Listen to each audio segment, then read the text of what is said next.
Welcome to South Africa's Eastern Cape and day one of our 110km journey from the Yossi Game Reserve to Founders Lodge. I'd be driving. Shit. Paul, he'd be running because he's a freak. What? Now, clearly I am a man of style and good taste, so I needed a vehicle that could handle the terrain and make me look cool doing it. So, after some careful brainstorming, You're gonna get this thing to work. Yeah. Paul came up with an idea.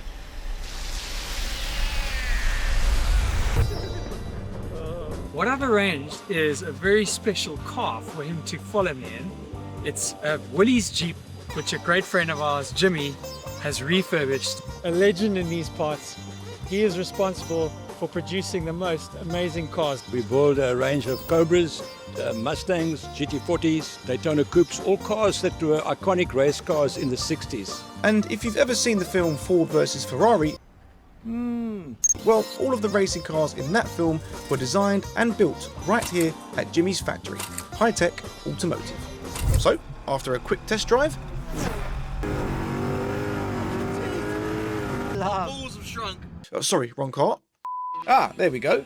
We were on the road to our starting point at Yossi, and absolutely nothing could get in our way. Great.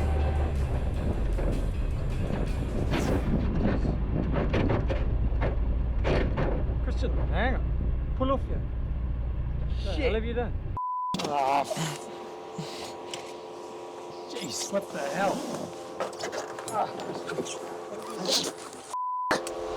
That was Paul's fault.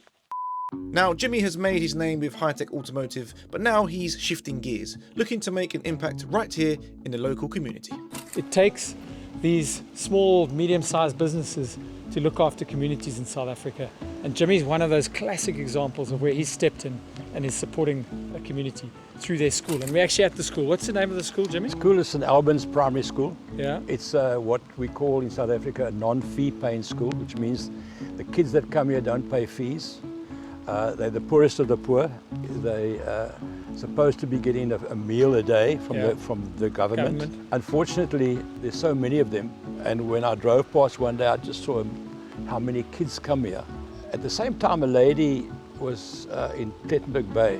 There's a story in the newspaper saying she started off 20 years ago with 60 kids she was feeding. Yeah. Now doing 6,000 in the local community there, with a very special fortified maize meal, pre-cooked, high nutrition food. Yeah. So I thought, let me go and offer it to these guys. When I came to the school to offer it to them, I saw the condition of the school and the condition of how the kids were working here. Because the toilet ablution facilities were not working. I mean, I saw the pictures. They were vandalized, no basins, no toilets, the sewers were blocked. Zero sanitary. Zero. So step one was that. The kitchen to feed 430 kids a day was a 6-meter container with no ventilation, no electricity, no anything.